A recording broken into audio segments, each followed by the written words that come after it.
Hello, everybody, and welcome back to The Advisor with Stacey Chillemi. And today I'm so excited because we have our very special guest today, Rebecca Woulfe. She is a parent and mentor, and she's part of our podcast community. And she also has her own podcast on our channel. So I suggest that you go there and check out her podcast. And she's also on YouTube. You can see her videos on there.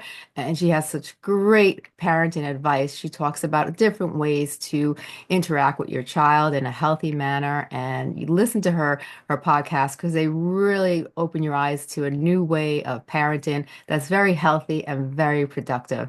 I am so excited to have you on the show, and I just love that you've authored a book and you really dedicate your life to helping others and helping parents really look at how to parent their child in many productive ways that we didn't really do when we were, growing up. It was just our parents had a whole different view of how to parent compared to, and they kind of passed that on to us. And then, the cycle was, continuing. But a lot of those things weren't very healthy. And a lot of times the way they punished, they thought, it brought more fear than anything else. And then later on, it brought traumatic events into their lives. And sometimes that violent behavior or that anger or you just bursting out for no reason, a lot of that had to stem back to the root causes of how they were actually mentored and by their parents, how their parents really handled them when they did something wrong.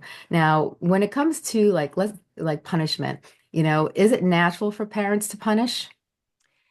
I think that that's a question I hear all the time, like, because it comes, when we're stressed and in a situation where maybe our child's behavior is not what we want. It feels natural, right? Like it's Yeah. our first response, but it isn't actually natural as far as humans in general. It Yeah. is something that we've learned. It's generational. It's what our parents did and what their parents did. And we also live in a culture that tends to be very punitive and, um, you know, seeing punishment as a quick fix. True, very true. What's funny too is that I was reading an article because I have dogs. I love dogs. And back in the day, a lot of the people who own dogs would grab their ear or yell at them, or they would give them a slap if they made in the house or they did something wrong. And there's lots of articles coming out about animals also, and that, the worst thing you can do is to slap an animal or go into their face and yell at them or pull their ear and go and instill fear in them, because that actually pulls them away from them, and the connection between the two actually start to dwindle, and the dog no longer looks at that person as someone they feel close to, but someone yet they fear, and that they feel that that person could be harmful to them. Yeah, that's an excellent analogy to what happens with children, because I think with both our pets, right, and our children, not that they're the same, but Right. right, there is a similar relationship there. Um, they don't like misbehave on purpose, right? Like a dog doesn't say, "Oh, I think I'm going to make my owner mad and do what I'm not supposed to do." And same with a child. The child doesn't say, I think I'm going to forget that we're not supposed to hit and I'm going to hit my brother just to make my parent angry, right? Exactly. And so when a dog or a child gets punished, it Hmm. typically is a surprise to them. Like, oh my Yeah. gosh, I didn't even, they're not in that frame of mind where they're necessarily thinking through what they're supposed to be doing, or they wouldn't do it, right? A Yeah. dog would not misbehave on purpose. No. And so when you do like what you said and grab their ear and mean to them, they don't connect it to what they just did, right? Yeah. So in both those situations, and I know you can share even more, what you want to do is show them what to do, Right. right? You say no, we don't do that, and then help them see what it is that they're supposed to be doing. Exactly, exactly. And it's the same when it comes to children. A lot of times when children act out or they do something wrong, like you mentioned, maybe they slapped their brother or sister or they yelled at them and they did something really spiteful, but they were joking around, but it didn't come across like that to the other sibling. They're not looking to purposely do something, really mean and evil on a person. They're just kids and they don't know better. And when we react in such a you know, like, what's the word? Basically, when you go at them and you just Mhm. like, you start yelling at them and you hit them or you slap the child or you pull their ear and the child gets really upset and the child pulls away as well, and when it comes to like parenting, in your eyes, where does the punishment come from? Did it stem back from when we were children and this is just like dysfunctionalism where it just cycles on, and you live in an environment, that's all you know, Mhm. so that's how you keep, behaving? Yeah, I think, I did some research on punishment when I wrote my book, The Gift of a Punishment-Free Childhood. And it really, there's, a few sources where it comes from, right? So we can talk about how, one of the things that the research has shown is that as depending on how hierarchical a society is, there's more likely to be punishment. If there's a strong level of power and like power over, and I think we'll talk about power a little bit later. There tends to be more punishment in those cultures Yeah. versus cultures that tend to be more democratic or more collaborative. We talked about it coming down generation to generation. And I think that there are still areas that look to religious underpinnings, right? We've Yes. all heard and even just some other sayings, right? We've all heard "spare the rod, spoil the child," and we've all heard, children should be seen and not heard, right? All of those kinds of messages, even if we don't think them, Yeah. they're part of our culture, right? Our society. And so some of that, a parent is like, oh my gosh, if I don't punish, I'm going to wreck my child, right? Right. And truly that particular Bible phrase, is really relating back to the shepherd with their staff, right? Yeah. And what it really meant, and if you think about it, a shepherd is never beats their sheep with their staff, right? The Yes. staff is meant to guide, right? Oh Yes. no, no, no, we're not going over there, and they kind of guide the sheep over to another part of the pasture. So that has gotten misconstrued Yeah. because we know that the actual, punishing actually can create more misbehavior and in essence that idea of a spoiled child, right? And then of course the idea that children should not be heard, right? It's just it's traditional and part of our past. I think what we've learned moving forward is that the more our children feel safe and heard and feel like they have a voice, that is going to prepare them better for adulthood. Right. Throughout my book, I share the fact that we're not raising babies. We're not, right. We're raising adults. Yeah. We want our children to be healthy, happy, functional, contributors to our culture. And the more they can learn how to do that in the safety of our homes, the better. Right. Keeping them silenced, keeping them quiet, keeping them under our thumb does not prepare them for a healthy adulthood. Oh, I agree with you.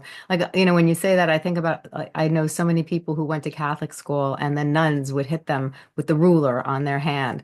And a lot of those people, in their adulthood, they would talk about it. And, a lot of times when you remember things, we remember the negative more than we remember the positive, unfortunately. And, it played a real big role. They remember those nuns slapping their hand. But then, a lot of these people I knew, they had, they had used, similar tactics like with the Yeah. belt or, pulling on the ear like we had mentioned and really like yelling, what they learned when they were actually in school. And so, and then what happens is a lot of these children, some of them, repeat the behavior, and some of them I saw turned into introverts, their Mhm. children. They kind of like, they put on their headphones and they just like zoned out because especially with the yelling, people they don't realize the impact that yelling could have on a child. They think it's because it's not physical that it's not doesn't play a huge role in the word punishment, but when you're constantly yelling at your child, Mhm. that child starts to zone out and look for ways to escape. And I've even known children that have resorted to drugs and alcohol because they couldn't handle all the yelling and screaming from their parents. So they look for ways to escape it, just like an addict, that was overwhelmed with their life, they look for alcohol, or maybe, prescription drugs or something to deal with the stress of their life. And, a lot of times people don't realize, but yelling at your child could really have a huge impact on your child's mentality and mental Yeah. health. It's that psychological punishment, right? Yes. So we can feel better about ourselves if we're not spanking or hitting. But in fact, that can, to your point, right, can actually be more damaging, right? Hmm. I mean, I don't want to condone either of them, Yeah. but the idea of, because yelling is very much like an attack, right? Yeah. They're feeling attacked, and they're in a position, they're very vulnerable, right? Mhm. That individual is dependent on that person for food and shelter and just being able to stay alive, and then Yeah. that particular person is causing them that pain, that psychological pain. Yeah. It's also why timeouts work, Yeah. right? So that was, for a very long time, that was our solution, right? Well, we'll just put our child in timeout. But that is also can is damaging, right? Because the reason it works is that is the one human need that is probably the strongest, and that's that need to belong and to be part of a tribe, right? Yeah. So if we go back to ancient times with humans, right? That was the one thing that was death, right? If you were ousted from the tribe, you couldn't survive. Yeah. And so that is a innate need for all humans to be part of the tribe. And so even just saying to a young child, you are in timeout and I am not going to talk to you or engage with you, right? That is actually very traumatic to them, and that's why it works, right? And that is my one of my key points, is that punishment is a quick fix. It's why it's so easy, but it has very negative long-term consequences, right?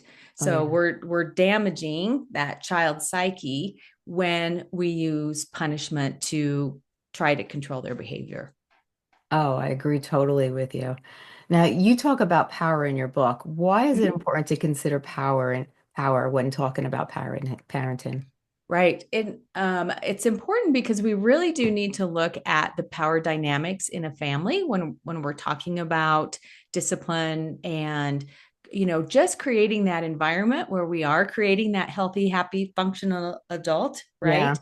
And so, one of the things when I run my workshops is we do an exercise where we have people consider the power in their families. Who holds the power, Yeah. right? How is power used, right? Power over in particular. And then hopefully, how do we empower our children? Right. So, we draw like a pie chart, right? And kind of break it up, and how much power does mom have? How much power does dad or the other, another partner have? And then the children, and typically those children slices are pretty small. Yeah. And so one of, it's not like we want the children to hold all the power, but we want them to feel and get used to and know what it's like to be empowered. Another term that we use is agency. They feel like they have control over their life. Hmm. And so having that conversation about power in the home helps considerably in people thinking about, okay, how do we want our family to function? Yeah. Do we want these two big adults who hold all the resources to be the only ones with a voice, Right. right? And so what we have found is that When we give children choice, right? When we give children voice, when we let them share their strengths with us and share their expertise, that empowers them and makes them feel better.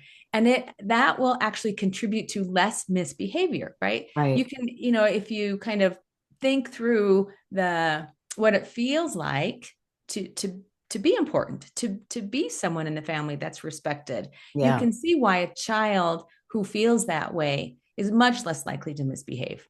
Right. So, as parents step into this approach, they really do start to see those differences. And what about when you have a child that misbehaves? How do you feel about when you say, okay, now you did this wrong, I'm not happy with that. I'm going to take away, let's say, your iPad, and you're not Mhm. going to get it for, I'm taking you for 2 days, you're not going to be able to use your iPad. Yeah. What do you think about something like that? That really is punishment disguised as consequence. Mm-hmm. And it's because using an iPad doesn't relate at all to what the misbehavior was. There was no Right. connection there. So, what the child or young person, because, this might be a little bit older, um, is what they feel is they have felt punished, right? Yeah. And, what's fascinating is as a parent, we know our child so well. We know what matters to them. We know Mm-hmm. what they care about. We know who their friends are. We know what they love. And we take and we use that knowledge against them, Mm-hmm. which, if you think about it, is heartbreaking, Yeah. right? We would hopefully not do that to another adult in our life, and yet we do. But Right. right, where that knowing so much about a person that we know exactly how to get to their weak spot, Yeah. and that's not great either, right? So Yeah. on that topic of consequences, they really should be natural. It shouldn't be something that a parent or another adult is infusing into the Mm-hmm. situation, right? So a good example of or an example of that is, let's say that we have a young adult who just won't get up in the morning to go to school. Right. um, Now, certainly, we want to look at that situation. Typically, that is because they are feeling disempowered, right? Yeah. They are feeling like they don't have control over their lives. Mm-hmm. So we need to look at the underlying cause of that as well. But in the moment, right? If you continue, certainly you want to support them, try to wake them up. But if it's just morning after morning after morning, and you have the conversation, right? You're old enough to get up yourself, right? Yeah. This is not something that I should be doing, right? So let's Right. brainstorm on ways for you to get up yourself with alarms, or, one of my daughters had an app where the alarm went off and she couldn't get out of bed and she couldn't turn it off until she solved a math problem. And that Right. helped her brain wake up. Um, but should the child continue to not work, it's okay to let them be late to school for a couple Right. of days. And that's going to be a pretty significant consequence, right? Their Mhm. grades are going to suffer. They're going to hear from their teachers, right? Um, Now, you do if that also continues, right? We don't want to compromise their education, but Yeah. you can see how that becomes more of a natural consequence, right? If you Hmm. don't get up for school, you're going to miss the bus, you're going to, miss class, miss your school day, right? All of Right. that, rather than saying, if you don't get out of bed, I'm going to take your iPad away, right? Yeah. It needs to be connected, and How it does, needs to be reasonable. yes, it does need to be reasonable. But I think sometimes people sometimes go to the extreme. Like I knew people who had gotten punished for the littlest things, but the punishment itself was so out of the ordinary. Maybe they did something wrong. And okay, you're punished for a month. You can't come, you can't go outside and play, and then I saw these people grow up and they were very rebellious and they, And instead of acting out when they were a child, they held all that in, repressed.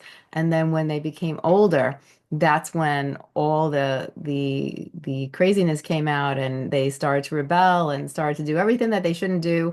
It was like a total opposite, a total turnaround. It was like they were making up for what they couldn't do when they were young, and all that anger for being punished, it came out later on.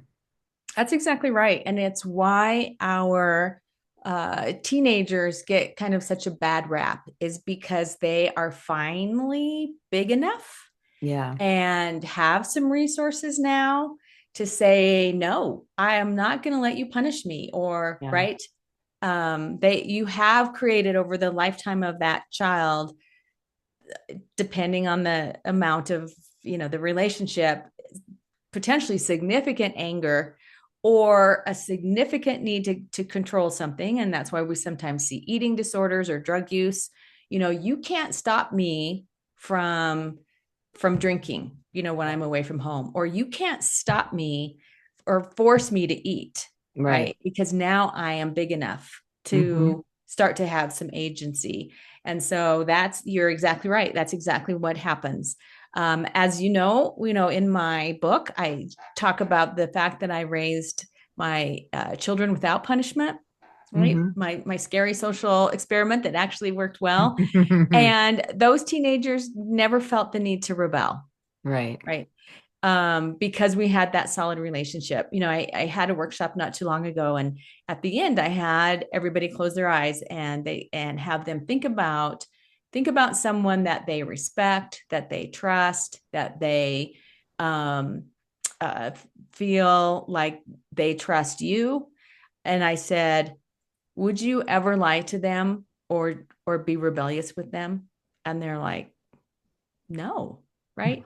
So people have this fear that if we don't punish, we're going to create these children who are even worse. Yeah. And the reality is we create these children who now have a relationship with you that it would never even occur to them to lie to you or to rebel, right? Because you've created that safe space for them to be a contributing part of the family, to feel good about themselves, to have that positive relationship.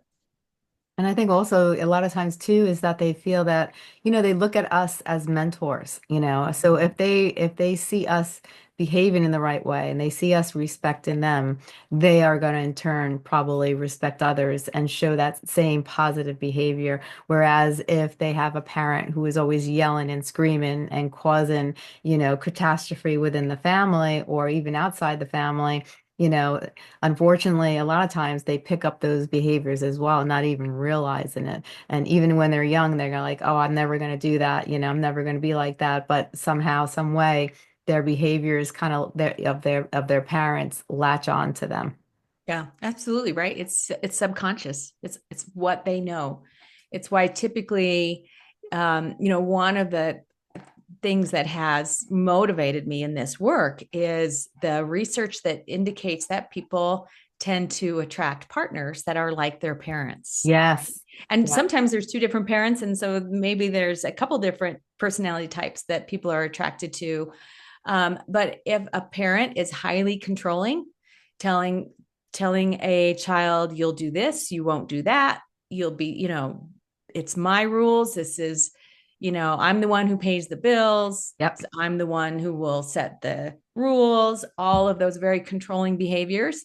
That child is very likely to get into relationships with people who are very controlling, Right. Yes. right? And is that what we want for our children? And you see that all the time. I've seen that all the Mm-hmm. time. You see people as they got older, they found mates, that you look at those partners that they've got into relationships with, and it's like, oh my God, they're just like the mother. Oh. Mm-hmm. And it's funny because like if it was a daughter, a lot of times they pick the father figure, and if Mm-hmm. it's and vice versa, and they look for someone like if it's a boy, he looks for someone like his mother. And Mm-hmm. if it's a girl, a lot of times they look for someone similar to the father. Mm-hmm. So it's really important to really think about how we're behaving because our children, pick that up. But unfortunately, I don't think sometimes people realize what they're doing and want to be, they're kind of in denial. Yeah. They don't want to take accept the fact that maybe some of the behaviors they're exemplifying, or they just have no clue that they're just so used to behaving like that, and they saw their family behaving like that, that it's natural to them.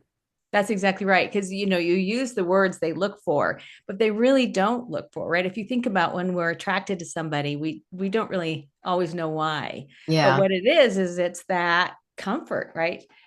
Even though it's negative, this is what I know. And this is what I was told is love, right? yeah, So, parents may, tell children that they love them. And of course they do. I mean, I'm not going to say people don't love their children. Goodness gracious, yeah, people do love their children. They just don't have the tools or strategies to develop that relationship like it should.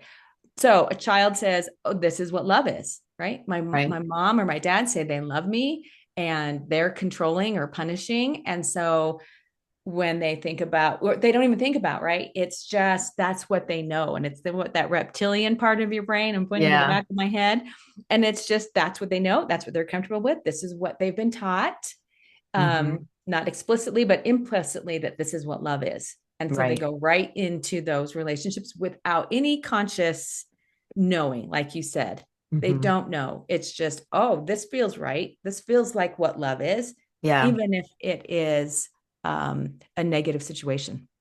True. So true. I know, like for a lot of people, they're afraid that if they don't punish, that their kids are going to take control of the household. Their kids are Mhm. going to just, run rampant and do whatever they want, and it's going to be, a circus. And how do you feel about that? Yeah, and I will tell you that, I that was my fear. It's like, oh my Hmm. gosh, what if I wreck these kids by Yeah. not punishing them, right? It took a lot of thought, but I was committed to it because I could see where this punishment paradigm Hmm. is being acted out in other parts of our culture that is extremely damaging. And I think what I've shared before is that I think it is one factor of many in our school shootings, Yes. and these rampages that happen where people use vehicles as a weapon, right? Hmm. um is I live close to the where Columbine is, Yeah. and so that was highly impactful for me. And those two boys walked into that classroom with those guns and into that library and cafeteria because they wanted to punish their classmates. You were mean to me, right? So I am going to punish you. Yeah. And so that the desire to end um, that type of acting out, Yeah. extreme, is what motivated me to say, I have to try this. I have to try to raise these children so that they don't think that punishment is the answer to everything. Right. And um, what would create that circus Hmm. is if a parent just stepped away and did nothing, right? Hmm. And that is not what this is, right? Right. It's, you said earlier, you are a mentor to your children. I use the word teaching, but it's the same idea. You are Hmm. mentoring them, you are teaching them, you are supporting and helping them learn how to live peacefully and effectively in this society. And you can do that without punishment. And then your household is the exact opposite of a circus, right? Right. It is Hmm. highly functional. People feel valued. Everyone in the family feels valued. Now, is there, yeah, obviously there's still conflict. Obviously, children still fight with each other. Yeah. Obviously, right? It's just the way you approach conflict, the way that you approach arguments and problems Hmm. is from that lens of let's figure this out together and let's find a solution. Yes. So certainly a household could become a circus if parents didn't engage at all with their children. Yeah. But this approach, the punishment free and using that teaching mentoring framework, Hmm. works very well. Now, you had mentioned earlier before the show that there are three strategies that work really well. You talked about choice, you talked about voice, and you talked about expertise. Can you Mm-hmm. go a little into that and dive deeper and explain what those three mean and maybe give some examples? Yes, absolutely. Um, so, one of challenges and wonderful part of parenting is that it changes all the time. Yeah, So it changes, two different children are not the same. And so can't be parented the same. exactly. And as children mature and grow and develop, how we parent them changes as well. So Yeah. this idea of choice and voice and expertise changes with each Hmm. child and also as children develop. Yeah. So choice is very important, right? That's going to help children learn how to make decisions. Right. It's going to allow children to make a mistake and Yes. learn what to Hmm. do and not to do while they're still under the safety of your home. Right. And so it's very important to provide children with a age appropriate choices, right? Mhm. So if let's take a 4-year-old. You're not going to ask a 4-year-old what we should have for dinner every night of the week because it would Yes. probably be pizza and macaroni and cheese, right? But you can say, we're having, we're having chicken stir fry tonight. Hmm. What are some of your favorite vegetables that we could put into the stir fry, right? Right. So by Hmm. giving them, you can see already that you've relaxed that eating challenge. Yeah. Because if a child says, well, I don't like broccoli, but I like when you put green beans in there, Yeah. well, they're much more likely now to eat the dinner because now Right. they've had a say in what's in there. Hmm. Um, but you could ask an older child who does understand nutrition, Right. help me with the menu planning. What do you want to have Tuesday and Thursday? And then you pick Monday and Wednesday. So Right. the choice in what people eat is a good example, what they wear, right? So you can give a 7-year-old the ability to choose what they wear to school. You might have to interject when you're going to a funeral or a wedding, right? That Right. maybe they don't get as much choice there. Yeah. So the idea of choice is you being aware of where is it okay for them, right? If their shirt and pants don't match when they go to school, the world Hmm. doesn't end, right? Right. And it gives them that ability to feel like they really have a choice. Hmm. And then also giving them a voice, right?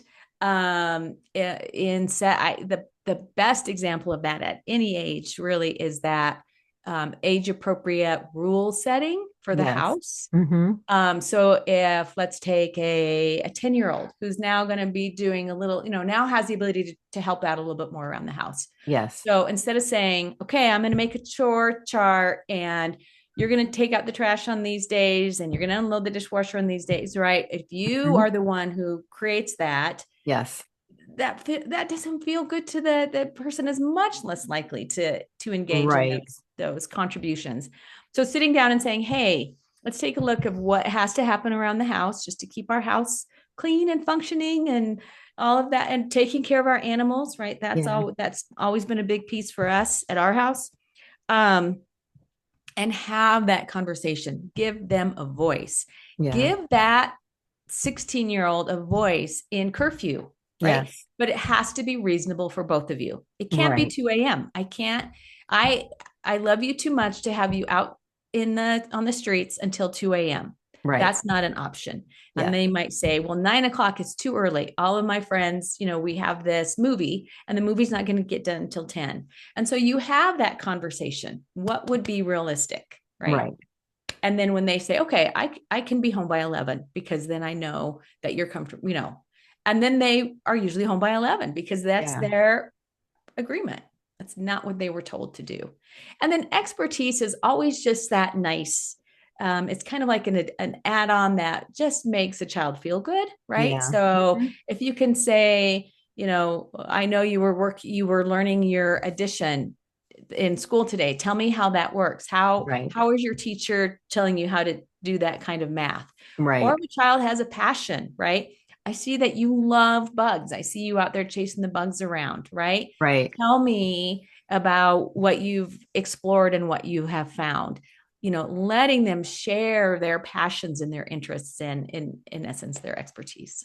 Oh, I love that. I love that. I think those are great, great ideas, to help a child, because they, I think when they feel a part of something. When you're just saying you're doing this and that's it, when you say, okay, you don't want this, how about we do this? And what would you like? You said, like, let's say chicken teriyaki. What kind of vegetables would you like to put in there? You're making them feel a part of it, a part of the family, a part of the decision, which makes them feel good as a person and might even boost their self-esteem and make them feel like, you think I'm smart enough to make this decision, and they feel worthy, instead of not feeling worthy and not feeling like they're not really a part of the family. They're just a kid, and definitely something you don't want to make them feel like. Now, you wrote a book, and I want to learn more about that book. Tell us a little about the book and why you were so passionate about wanting to write it. Sure. So the name of it is The Gift of a Punishment-Free Childhood. And the subline is A New Way to Parent for a New World. So Hmm. there's a part of me that thinks that we can change the world by changing the way we parent. Yeah. And there are those who say that that's the only way that will change the world, right? Yeah. Is really supporting that next generation in Yes. living better lives. I've shared already the motivation for a little bit, right? Hmm. That I think that the punishment paradigm that it just seeps into almost every part of our lives when you start looking at it, right? Yes. So not only that big picture, scary school shooting piece, right? Yeah. But even Hmm. in relationships, right? Yes. So our intimate partners can that relationship can be very damaged with punishment, right? Oh, yeah. One of the things that we do most commonly there is we won't talk to somebody. You've made me mad. I'm not going to talk to you, right? And Yes. that happens on the playground, and unfortunately, oftentimes clear into adulthood, right? Because Oh, it's that yeah. withholding of our love, right? Hmm. Because that is a punishment that typically will get results, right? If Hmm. I withhold my love, because I'm not going to connect with you, I'm not going to talk to you, people will typically change their approach, right? Right. So that was really the motivating factor in writing this book, and then also sharing, the success Right. of my social experiment to raise my children without punishment. Yeah. And so the book really provides some of that foundational information. Why are we doing this? Why would we want to do this when it's so easy to just threaten a child and change their behavior quickly? So there's a bit of that information. And then there are strategies to use in every age group. Right. What can we do?